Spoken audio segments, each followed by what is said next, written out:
சரி, 2024 நாடாளுமன்ற தேர்தல், இந்த தேர்தல் எப்படி இருக்கும் சார்? யாரோ என்னென்னமோ தகவல்களை சொன்னாலும் நாங்கள் ஜோதிட அடிப்படையில் சொல்ல வேண்டியது எங்களுடைய மிகப்பெரிய பொறுப்பாக இருக்கு. இந்த 273 பெரும்பான்மை இரு கட்சிகளையும் வாங்கறதுக்கான சாத்தியக்கூறுகள் கம்மியாக இருக்கு. தொங்கு பார்லிமெண்ட் அமையறதுக்கான வாய்ப்புகள் அதிகமாக இருக்கு. குரு தான் ஓட் பேங்கிங் அரசியல். ஓட் பேங்க் அரசியலுக்கு வந்து குரு பலம் முக்கியமா தேவை. ஆனா இவருக்கு வந்து செவ்வாய் திசை நடக்கிறதால இவரே திருப்பி ஆட்சி அமைக்கிறதுக்கான சாத்தியக்கூறும் அதிகமாக இருக்கு பிரதமரே. ஆனா ரெண்டு பேருமே கடுமையான ஒரு டஃப் கொடுத்து தான் இந்த எலெக்ஷன்ல வெற்றி பெற முடியும். ஆனா 4ஆம் தேதி அந்த ரிசல்ட் தேதியானது இவருக்கு ஃபேவரா இருக்கு. மோடி அவருக்கு ஃபேவரா இருக்கு. சிஎம் ஸ்டாலின் சாருக்கும் அது மாதிரி உதயநிதிக்கு வந்து சனி பலம் இருக்கு, ஆனா குரு பலம் இல்ல. அப்ப ஓட்டு பேங்கிங் அந்த ரிசல்ட் தேதி என்பது இவர்கள் ரெண்டு பேருக்கு ஃபேவரா இல்ல. பிஜேபி குறைந்தது ஒரு 3 தொகுதியாவது ஜெயிப்பதற்கான சாத்தியக்கூறு உண்டு. எடப்பாடி அவர்கள் எத்தனை தொகுதி ஜெயிப்பாங்க? ஓட் பேங்கிங் அவங்களுக்கு அது அவர்களுடைய சார்ந்தவர்களை பார்த்து கணக்கிட முடியும். இல்ல, அதிமுக கேண்டிடேட் லிஸ்டே வந்து ரொம்ப வீக்கா இருக்குன்னு சொல்லப்படுது. அந்த குற்றச்சாட்டு நீங்க வீக்கா இருக்குன்னு சொன்னாலும் கிரக அமைப்புகள் சாதகமா இருக்கு. சோ அது பிரச்சனை இல்ல. கிரக அமைப்பு கரெக்டா இருந்தா ஆமா, ஜெயலலிதா அதை வச்சுதான் அடிச்சாங்க.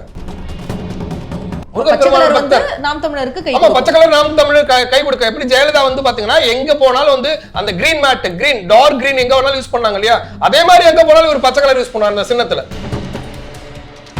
அதிர்ஷ்டவசமாக ஜெயிக்கிறது கூட வாய்ப்பு இருக்கு. டிடிவி தினகரன் அவர்களா? இல்ல, அவருடைய ஜாதகம் என்னதான் சொல்லுது? ஏன்னா ஓபிஎஸ்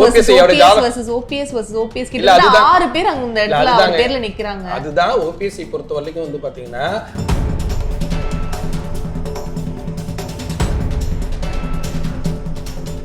விசில் நேயர்களுக்கு வணக்கம். நான் ஐஸ்வர்யா சுகுமாரன். இன்றைய நேர்காணல நம்ம கூட வாழ்வியல் ஜோதிடர் சீதா சுரேஷ் அவர்கள் இணைஞ்சிருக்கிறாரு. அவரை வரவேற்றலாம். சார் வணக்கம் சார். வணக்கம். சரி, 2024 நாடாளுமன்ற தேர்தல், இந்த தேர்தல் எப்படி இருக்கும் சார்? இந்த தேர்தல் ரொம்ப சிறப்பா இருக்கும். ஏன்னா இந்தியா கூட்டணியாக இருக்கட்டும், அது என்டிஏ கூட்டணியாக இருக்கட்டும், ரெண்டு பேருக்குமே ஒரு டஃப்பான ஒரு தேர்தலாகத்தான் இருக்கும். ஏன்னா வந்து பார்த்தீங்கன்னா இப்போ யாரோ என்னென்னமோ தகவல்களை சொன்னாலும் நாங்கள் ஜோதிட அடிப்படையில் சொல்ல வேண்டியது எங்களுடைய மிகப்பெரிய பொறுப்பாக இருக்குது. இதில் வந்து பார்த்தீங்கன்னா மொத்தம் நாடாளுமன்ற தொகுதிகள் வந்து 543ல் 2 வந்து நியமன உறுப்பினர்கள், அது ஆங்கிலோ இண்டியன்ஸ் வந்து குடியரசுத் தலைவர் நியமனம் பண்ணால் மொத்தம் 545. இந்த 543க்கு தான் நம்ம மக்களவை தேர்தல் நடக்குது.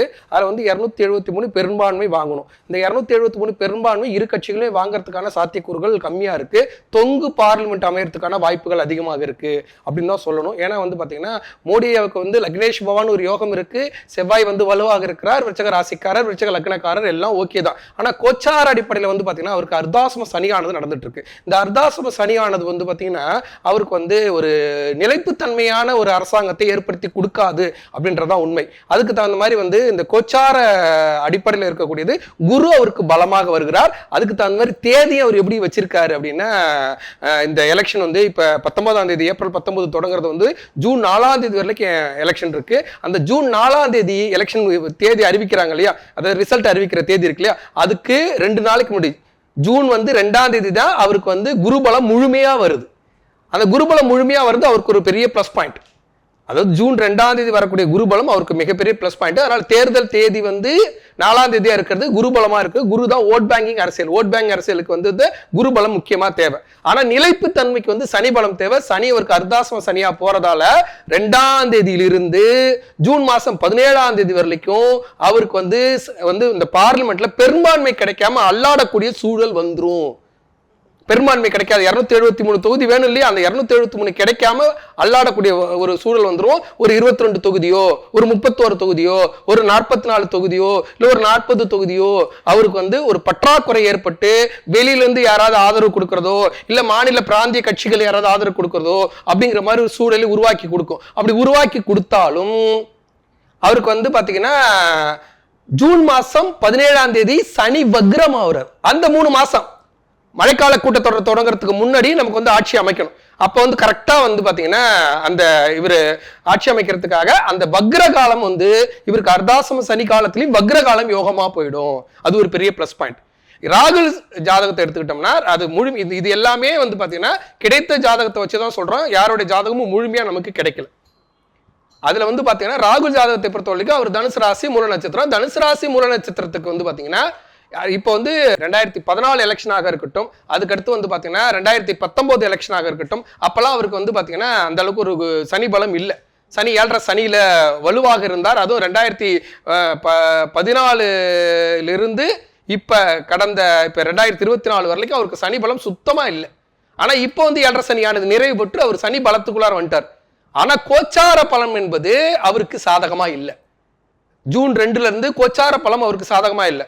அப்ப இவருக்கு அதிகமான எம்பி சீட் கிடைக்கிறதுக்கு வாய்ப்பு இருக்கு.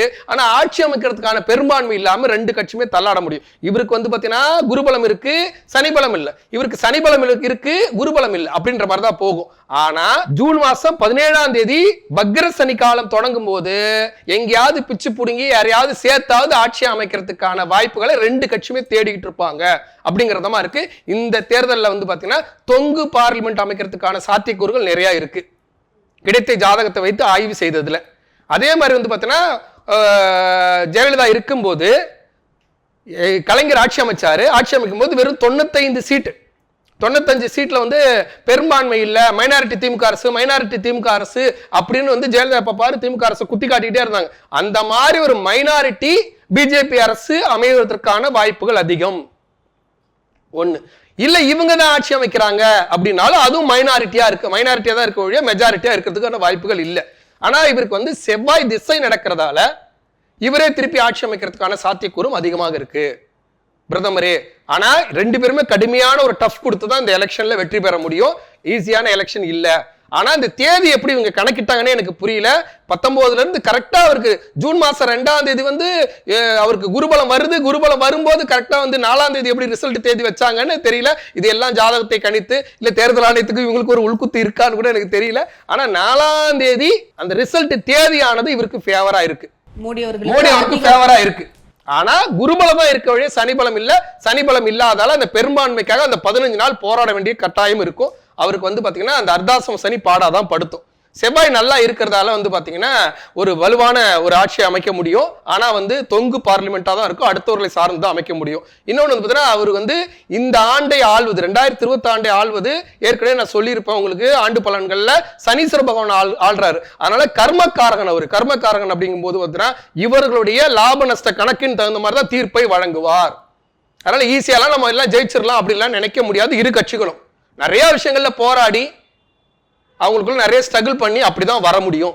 இதுல பாத்தீங்கன்னா இங்க தமிழ்நாட்டை பொறுத்தவரை தமிழ்நாட்டில் பாத்தீங்கன்னா எடப்பாடி ஐயாவுக்கு சனி பலம் இல்லை. அவர் 6ஆம் இடத்து சனியில இருக்கார். ஆனா எலெக்ஷன் தேதி ரிசல்ட் வரது அவருக்கு ஃபேவரா இருக்கு, குருபலம் இருக்கு. அதே மாதிரி பாத்தீங்கன்னா அண்ணாமலை கடகராசி, அவருக்கு பாத்தீங்கன்னா எலெக்ஷன் தேதி ரிசல்ட் வரது ஃபேவரா இருக்கு. அதனால ஓட் பேங்கிங் அரசியல்ல பர்சன்டேஜ் ஆஃப் ஓட்ல அவங்க வர்றதுக்கு வாய்ப்புகள் இருக்கு. அதே மாதிரி சனி பலம் அவங்க 2 பேருக்கும் இல்ல. ஆனா சிஎம் ஸ்டாலின் சாருக்கும் அதே மாதிரி உதயநிதிக்கு சனி பலம் இருக்கு, ஆனா குருபலம் இல்ல. அப்ப ஓட்டு பேங்கிங் அந்த ரிசல்ட் தேதி என்பது இவர்கள் 2 பேருக்கும் ஃபேவரா இல்ல. யாரு ஸ்டாலினுக்கும் உதயநிதிக்கும் ஃபேவரா இல்ல, எடப்பாடிக்கும் அண்ணாமலைக்கும் ஃபேவரா இருக்கு. அதனால ஓட் பேங்கிங் அரசியல்ல அவங்க ஜெயிக்கலங்கிறது வரல. இந்த ஓட் பேங்கிங் அரசியல்ல இந்த பர்சன்டேஜ் நான் வாங்கினேன், பரவாயில்ல நினைச்சு காட்டிட்டேன், இவங்க 37 தொகுதியுமே முதல்ல வந்தாங்க அப்படின்ற மாதிரிலாம் அறுதி பெரும்பான்மையில வர முடியாது. அதே மாதிரி இவங்களும் ஒரு ஓட் பேங்கிங் அரசியல நிலைச்சு நிற்பாங்க. எடப்பாடி ஐயாவா இருக்கட்டும், அண்ணாமலையா இருக்கட்டும், அவங்க அத மாதிரி நிற்பாங்க. இவங்களை பொறுத்தவரை 37 தொகுதியுமே அடிச்சுட்டு வந்துடலாம் அப்படின்னு ஈஸியா நினைக்க முடியாது. ஏன்னா எலெக்ஷன் ரிசல்ட் தேதி இவங்களுக்கு கோச்சாரத்துல குருபலத்துல இல்ல. அப்ப இவர்களுக்கு சனி பலம் இருக்கா, அவர்களுக்கு குருபலம் இருக்கு. இதை புரிந்து இதன் அடிப்படையில தான் அவங்களுக்கான ரிசல்ட் வரும். ஆனா ஒரு ஃபேவர் இருக்கு. எப்படின்னா எடப்பாடி ஐயாவா இருக்கட்டும், அண்ணாமலையா இருக்கட்டும், இந்த சனி வக்ர காலம் தொடங்குது இல்லையா, ஜூன் 17 இருந்து அக்டோபர் 17 வரைக்கும் வலுவான ஒரு சனி வக்ர காலம் தொடங்குது.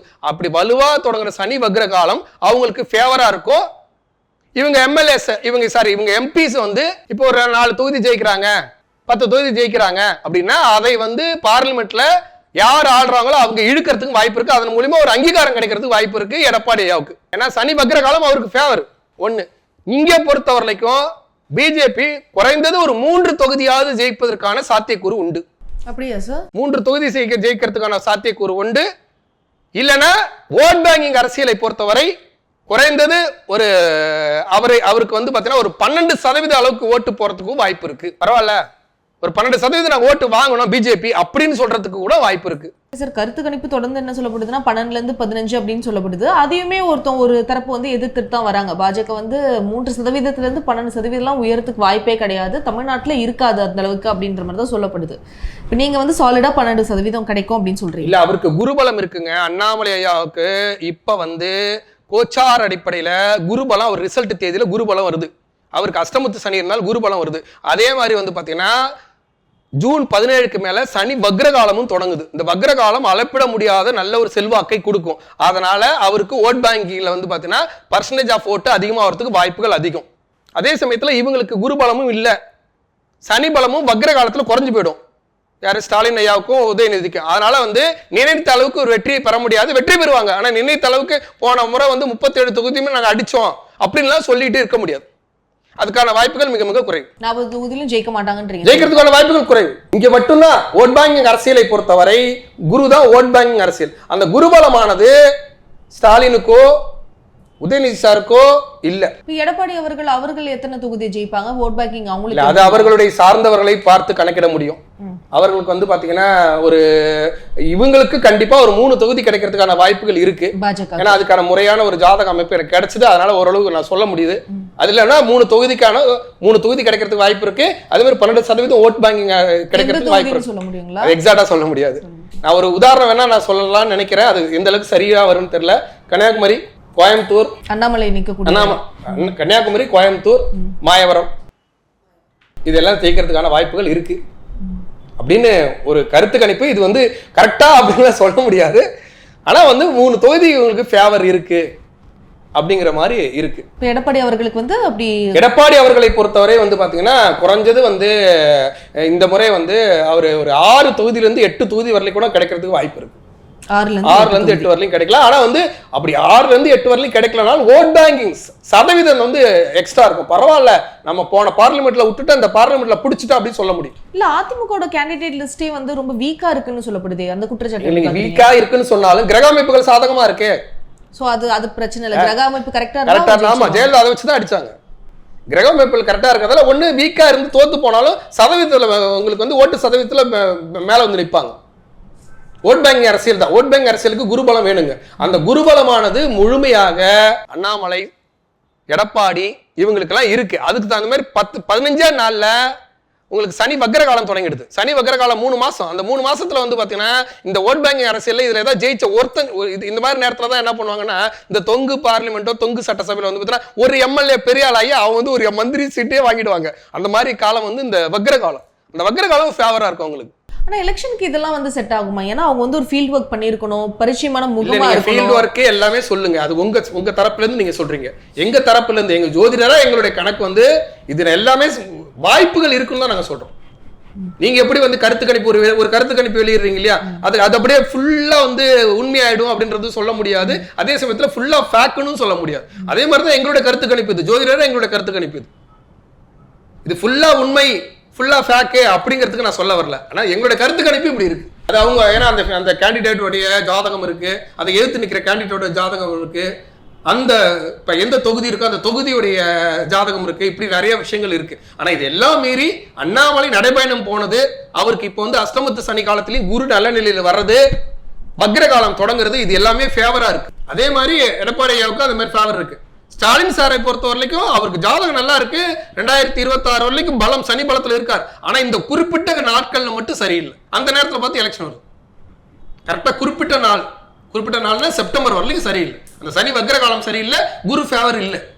அப்ப அது வந்து உங்களுக்கு வந்து ஒரு ஸ்டாண்டர்டான ஒரு விஷயத்தை கொடுக்காம நம்ம இதெல்லாம் கோட்டை விட்டுட்டீங்க இல்லையா, இந்த தொகுதியில நம்ம ஜெயிக்க வேண்டிய தொகுதி, இந்த தொகுதியில ஓட்டு அதிகமா வந்திருக்க வேண்டிய தொகுதி, இதெல்லாம் வந்து எப்படியா நீங்க வந்து விட்டுட்டீங்க அப்படின்னு புலம்பக்கூடிய திமுக காரர்கள் புலம்பக்கூடிய ஒரு சூழல் கூட வந்துடுறதுக்கு வாய்ப்பு இருக்கு. ஏன்னா கைக்கு தெரிஞ்சு சில விஷயங்களை அலட்சியத்தின் மூலியமாக இல்ல அந்த கிரக அமைப்பு மூலியமாக, நாங்க கிரக அமைப்புன்னு சொல்லுவோம், நீங்க அலட்சியம் சொல்லுவீங்க, நீங்க ஃபீல்ட் ஒர்க் பண்ணலையா அப்படின்னு கூட சொல்ற மாதிரி இருக்கும். அந்த மாதிரி வந்து வாய்ப்புகள் இருக்கு. இப்போ இந்திய கூட்டணியில் இருக்க கூட திமுக தான் ஜெயிக்கும் அப்படிதான் சொல்லுவாங்க. ஆமா, இதுல பொறுத்த வரைக்கும் திமுக ஜெயிக்கிறதுக்கு வாய்ப்பு இருக்கு. திமுக வந்து பாத்தீங்கன்னா ஒரு குறைந்தது வந்து பாத்தீங்கன்னா ஒரு 23 தொகுதி 25 தொகுதி 30 கிராஸ் பண்றதே கஷ்டம். இந்த முறை 30 கிராஸ் பண்ண மாட்டாங்க. 30 கிராஸ் பண்றதே கஷ்டம். இந்த முறை டஃப் கொடுப்பாங்க. ஏன்னா ரிசல்ட் வந்து பார்த்தீங்கன்னா உண்மையாக சொல்லணும்னா அந்த குருபலம் இல்லாதால வெறும் ஒரு 20,000 ஓட்டு. ஏன்னா 6 தொகுதிக்கு ஒரு பார்லிமெண்ட் தொகுதி. அப்போ ஒரு 20,000 ஓட்டு 10,000 ஓட்டுலாம் அடுத்த கட்சி ஜெயிச்சிட்டு போயிடும். அந்த குருபலங்கிறது வந்து ஓட் பேங்கிங் அரசியல். அந்த ஓட் பேங்கிங் அரசியல் குருபலம் அந்த ரிசல்ட் தேதியில் குருபலம் இல்லாதால அந்த ஒரு 10,000 ஓட்டுல ஒரு 20,000 ஓட்டுல கூட இன்னொரு கட்சி ஜெயிக்கிறதுக்கான ஃபேவர் இருக்கு. அதுக்கு தகுந்த மாதிரி சனி வக்ர காலமும் தொடங்குறதால இவங்களுக்கு அந்த அளவுக்கு ஃபேவர் இருக்காது. போன முறை 37 அடிச்சாங்க இல்லையா, அந்த மாதிரி அடிக்கிறதுக்கான வாய்ப்புகள் மிக மிக குறைவு. நாம் தமிழர் கட்சி அவங்களுடைய ஓட் பேங்கிங் எந்த அளவுக்கு இருக்கும்? நாம் தமிழர் கட்சியை பொறுத்த வரைக்கும் ஓட் பேங்கிங் அரசியல் இந்த முறை கண்டிப்பா அவங்க பிடிப்பாங்க.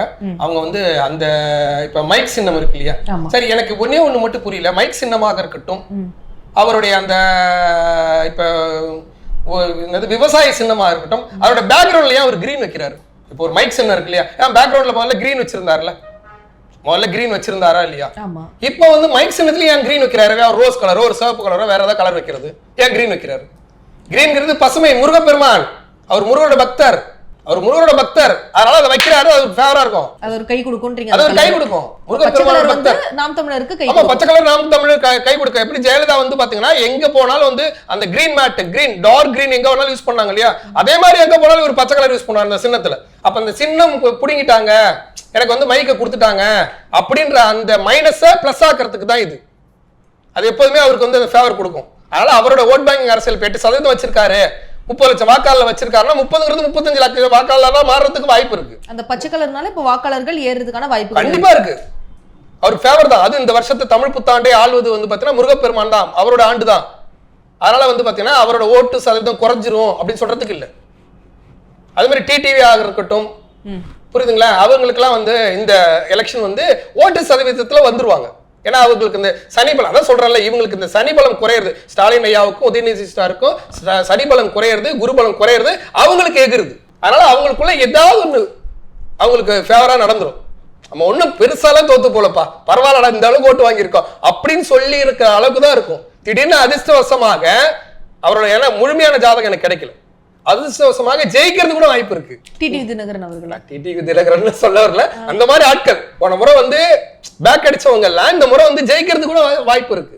ஓபிஎஸ்க்கும் இது பொருந்துமா? அப்போ ஓபிஎஸ்ஐ பொறுத்த வரைக்கும் அவங்க ராகுவோட இருக்காருங்க, அது வந்து ஃபேவரா சொல்ல முடியாது. இல்ல அவருடைய ஜாதகம் என்னதான் சொல்லுது, ஏன்னா ஓபிஎஸ் வெர்சஸ் ஓபிஎஸ் கிட்ட 6 பேர் அங்க இந்த இடத்துல அவர் பேர்ல நிக்கறாங்க. அதுதான் ஓபிஎஸ்ஐ பொறுத்த வரைக்கும் வந்து பாத்தீங்கன்னா அவருக்கு வந்து ராகு தூக்கி விட்டுச்சு, ராகு வந்து திருப்பி பேக்ல இழுத்து விடுது. ராகுங்கிறது திடீர் யோகத்தையும் திடீர் வீழ்ச்சியையும் கொடுக்கும். அதனாலதான் திடீர்னு அவர் சிஎம் ஆகுறது, திடீர்னு அவர் சிஎம் இல்லாம போறது, புரியுதுங்களா? சனி தான் நிலைப்புத்தன்மை. எடப்பாடியாவுக்கு சனி நல்லா இருக்கு, ஓபிஎஸ் ஐயாவுக்கு சனி இல்ல, அங்க பிரச்சனை அதுதான். அதனாலதான் இவர் யாராலும் வந்து பாருங்கன்னு தைரியமா நிக்கிறதுக்கு காரணம் சனிபலம். இப்ப ஸ்டாலின் சார் நிற்கிறாரா, அவருக்கு சனிபலம் இருக்கு. உதயநிதி இருக்காருன்னா சனிபலம் இருக்கு. நான் விஜய் வீடியோல சொல்லியிருப்பேன், விஜய்க்கு சனிபலம் இருக்கு அப்படின்னு சொல்லியிருப்பேன். அந்த மாதிரி சனிபலங்கிறது ஓட்டு அரசியலுக்கு ரொம்ப முக்கியம். நிலைப்புத்தன்மைக்கு ஓட்டு அரசியலுக்கு குருபலமும், நிலைப்புத்தன்மைக்கு சனிபலமும் முக்கியம். ஜொலிக்கிறதுக்கு செவ்வாய் பலம் முக்கியம், புரியுதுங்களா? இவர் டிடிவியை பொறுத்தவரைக்கும் செவ்வாய் பலம் உண்டு. இப்ப இந்த பலத்துல எதனா ஒண்ணு ஓபிஎஸ் கிட்ட இருக்கா? அவருக்கு ராகு பலம் மட்டும் தான். இந்த வாட்டி ஓபிஎஸ் வந்து அது நம்ம எதுவும் சொல்லிக்கிறதுக்கு இல்லை, அது காலம் தான் பதில் சொல்லணும். அவரோட இது முழுமையாக கிடைக்கல, நான் சொல்லிக்கிறதுக்கு ஒன்றும் ஃபேவர் இல்லை. அவரை பொறுத்த வரைக்கும் அரசியல் வாழ்க்கையில் வந்து பார்த்தீங்கன்னா அடுத்தடுத்து காலம் வந்து அது நிலையாக ஒரு இது கிடைச்சா அதை பற்றி நம்ம பேச முடியும். இல்ல இந்த எலெக்ஷன்ல இல்லன்னு சொல்றீங்க, ஃபியூச்சர்லயாச்சும் அவருக்கு இருக்க ஃபியூச்சர்ல அவரை பத்தி வந்து அதுவும் ஒன்றும் பெருசா சொல்லிக்கிறதுக்கு இல்லை. அவர் திடீர்னு எப்படி வந்து அரசியலுக்குள்ளார என்ட்ரு ஆனாரோ அதே மாதிரி வந்து அரசியல்ல இருந்தும் கொஞ்சம் அது எப்படின்னு சொல்லிக்கிறதுக்கு இல்லை. அது ஐயாவுடைய ஜாதகம் கிடைச்சாலும் அதை பத்தி பேச முடியும். அதுக்கு தெரியாம ஒருத்தர் சொல்ல ஒரு பெரிய தலைவர் அவரை நம்ம சொல்வது வந்து அநாகரிகமா இருக்கும். ஆனா இந்த எலெக்ஷனை பொறுத்த வரைக்கும் நம்ம தான் பெரிய ஆளு அப்படின்ற தலைகணத்தோட யாரும் ஃபீல்டுல நிக்க முடியாது.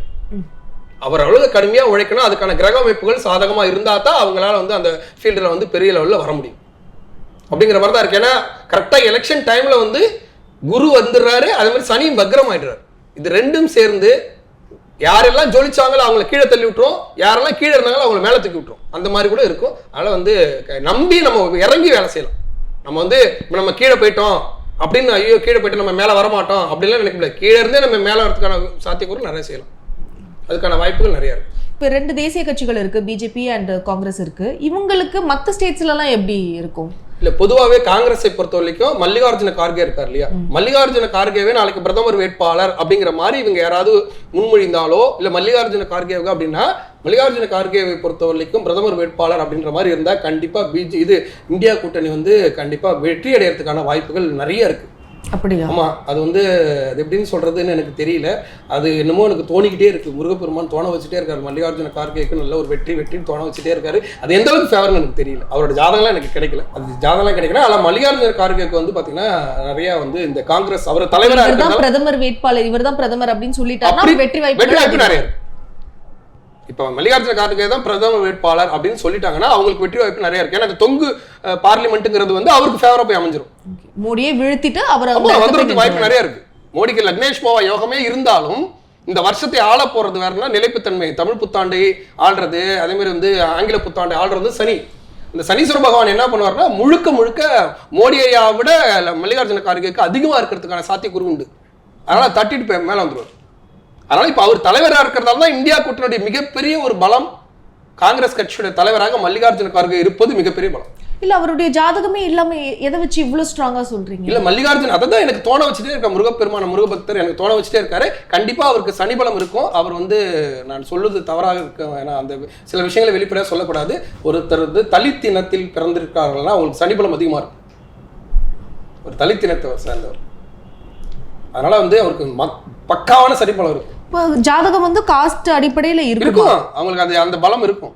அது இருந்துதான் அவங்க அந்த இதுல இருப்பாங்க. அவங்களுக்கு அந்த கிரகம் வலுவாக இருக்கும். இப்ப வந்து ஊட்டியில ஒருத்தன் வாழ்றான், ஊட்டி தான் என்னுடைய சொந்த மண் அப்படின்னா அங்க சனி பலம் இருந்தா தான் காட்டுல வாழ முடியும். இப்ப வீரப்பனையா இருந்தாங்கன்னா காட்டோட ராஜாவா இருந்தாருன்னா அவருக்கு சனி பலம். ஆனா அந்த சனியே பலவீனமாக்கி அவரை கொள்ளுச்சு. வீரப்பனையா இறந்ததுக்கு யார் காரணம் தெரியுமா? சனீஸ்வர பகவான். இவங்க யார காரணம் சொல்லுவாங்க. ஒரே ஒரு நம்ம டை இருக்குல்ல, டை வந்து ஒரு மீசையை ரொம்ப நேசிப்பார். அந்த மீசையை நேசிக்கும் போது வந்து டை போட்டாரு. டை போடும்போது டைல வந்து ஒரு துளி அவரோட கண்ணு பட்டுருச்சு. பட்ட உடனே அது அவரோட கண்ணை வீணாக்கிடுச்சு. அந்த கண்ணுக்கு ஆப்ரேஷன் சொல்லி தான் இவரை வெளியே கூட்டு வந்து விஷம் வச்சு கொண்டாங்க. இதான் உண்மை. சனீஸ்வர பகவான் ஒரு துளி மயில வளர்த்து விட்டாரு, எல்லாம் பண்ணாரு. ஆனா ஒரு துளி மயில அவருடைய கதையை முடிச்சு விட்டாரு. இதான் உண்மை.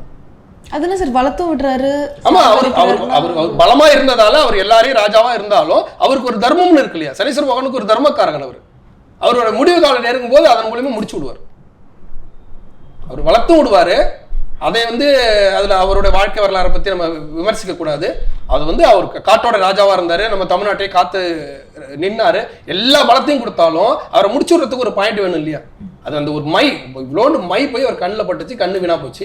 கருப்பு மைங்கிறது சனீஸ்வரோட காரகத்துவம். எங்க ஜோதிட அடிப்படையில் தான் சொல்ல முடியும். அது வந்து மை பட்டுச்சு. மை பட்ட உடனே அதுக்கு கண்ணு வீணா போச்சு. கண்ணு வீணா போனோடனே அதுக்கு வைத்தியம் பண்றேன்னு கூப்பிட்டு வந்து விஷம் வச்சு கொண்டுட்டாங்க. இதான் உண்மை. சுட்டு கொண்டதை கணக்கு காட்டிட்டாங்க, முடிஞ்சு போச்சு. அதை பத்தி நம்ம விமர்சிக்க கூடாது. அது அரசாங்கத்துடைய பர்சனல்ஸ், அது நமக்கு தேவையே இல்லை. ஆனா இதுதான் நடந்தது. சனீஸ்வர பகவான் அங்க உள்ள பூந்து அந்த வேலையை பார்ப்பார் அப்படிங்கறத நான் அழுத்தமா சொல்றேன். சனீஸ்வர பகவான் வளர்த்து விடுவார், அதே சமயத்துல வந்து இந்த மாதிரி அவருடைய முடிவு காலத்துல வந்து இந்த மாதிரியும் பண்ணுவார் அப்படின்றத உண்மை. அது கார்கேவுக்கு பொறுத்த வரைக்கும் சனி பலம் அதிகமாக இருக்கும் மோடி ஐயாவை விட. கார்கே தான் பிரதமர் வேட்பாளர், அவரை தான் பிரதமரா பண்ண போறாங்க அப்படிங்கிற மாதிரி மக்கள் நினைக்க ஆரம்பிச்சிட்டாங்கன்னா இந்தியா கூட்டணிக்கு மிகப்பெரிய பலம். அப்போ சப்போசிட்லி ராகுல் காந்தி தான் பிரதமர் வேட்பாளர் அப்படின்னு சொல்லிட்டாங்கன்னா அப்போ வந்து கம்மியா தான் இருக்கும். தொங்கு பார்லிமெண்ட்ல அவங்க தத்தளிச்சு தான் இருப்பாங்க. இப்ப பொறுத்த வரைக்கும் வந்து பாத்தீங்கன்னா இவருக்கு வந்து 7.5 சனி முடிஞ்சது ஒரு மிகப்பெரிய பலம். யாருக்கு? இவருக்கு ராகுலுக்கு வந்து 7.5 சனி முடிஞ்சது பலம். ஆனா என்ன இதுல ஃபேவர்னா இவங்களுக்கு எல்லாம் பலம் இருந்தாலும் மோடி ஐயாவை பொறுத்த வரைக்கும், மோடி ஐயாவா இருக்கட்டும், அண்ணாமலையாக இருக்கட்டும், எடப்பாடி ஐயாவா இருக்கட்டும், புரியுதுங்களா, இவங்க எல்லாருக்கும் இந்த கோச்சார பலம் சூப்பரா இருக்கு. அடிப்படையா வந்து பாத்தீங்கன்னா மற்ற பலங்கள் இல்ல. ஆனா குரு பலமும் குரு கோச்சாரத்துல இப்ப வந்து ஜூன் 2ஆம் தேதி நல்ல நிலையில இவங்களுக்கு வந்துருவாரு எலெக்ஷன் ரிசல்ட் அறிவிக்கிற நேரத்துல. அதே மாதிரி வந்து பாத்தீங்கன்னா ஜூன் 17ஆம் தேதி சனி வக்ரம் ஆயிடுவார். இது அவங்களுக்கு நல்ல பலமா போச்சு. அப்ப இவங்க வந்து இப்ப பலத்துல இருக்கிறவரெல்லாம் புலம்புற மாதிரி ஒரு சூழலை கொண்டு வந்து விட்டுருவார். இதான் நம்ம அடுத்த திருத்தமா புரிந்து கொள்ளணும். அதை கனெக்ட் பண்ணி தான் இவங்க வந்து எலெக்ஷன் தேதி அறிவித்தாங்களா அப்படின்றது எனக்கு தெரியல. சோ நீங்க வந்து தேர்தல் ஆணையத்து மேலேயும் ஒரு சந்தேகத்தை வைக்கிறீங்க. அது எனக்கு தெரியல. அது நம்ம யாரும் அரசாங்கத்தை விமர்சிக்க கூடாது. நம்ம வந்து பாத்தீங்கன்னா ஏன்னா அவங்களுக்கு ஃபேவரா வருது, ஆள்றவங்களுக்கு எப்படி ஃபேவரா வருது. 2ஆம் தேதி குரு பயிர்றாரு, 2ஆம் தேதி குருவுக்கு சாதகமா வராரு. ஏன்னா 1ஆம் தேதி குரு பயிற்சி, 3ஆம் தேதி அஸ்தமனம் ஆயிடுவாரு.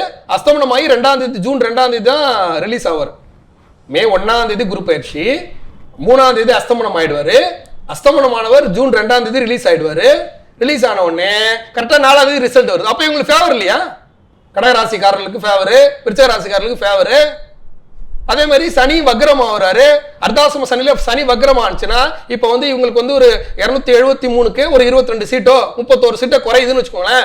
இவங்க அந்த 10 நாள் போராடி ஒரு வலுவான ஒரு அணி, ஏதோ ஒரு பிராந்திய கட்சி இருக்கு, ஒரு ஸ்டேட்டோட பிராந்திய கட்சி இருக்கு, அவங்கள்ட்ட ஒரு 35 சீட் இருக்கு, இவங்களுக்கு தேவை ஒரு 22 சீட்டு தான், அவங்களை கூப்பிட்டு வச்சு சூப்பரா ஒரு ஆட்சி அமைச்சிட்டு போயிட்டே இருப்பாங்க. ஏன்னா அந்த சனி அந்த நேரத்தில் வக்ரத்துல அவங்களுக்கு பலத்தை, யான பலத்தை கொடுத்துருவாரு. இதுதான் நம்ம சொல்லிட்டு இருக்கோம். அப்ப எந்த கட்சியும் நமக்கு வந்து ஃபேவரா தான் இருக்கும் அப்படின்னு சொல்லிட்டு அலட்சியமாவும் இருக்க முடியாது, ஃபேவரா இருக்காது அப்படின்னு நினைச்சிட்டு வந்து பாத்தீங்கன்னா அலட்சியமாவும் இருக்க முடியாது. சின்சியரா உழைக்கணும், அதுக்கு வந்து இறையருள் இருக்கணும், அவங்களோட வெற்றிய தளத்தை அவர்கள் நியமனம் பண்ணிக்குவாங்க. நேரத்திற்கு நன்றி சார். நன்றிப்பா.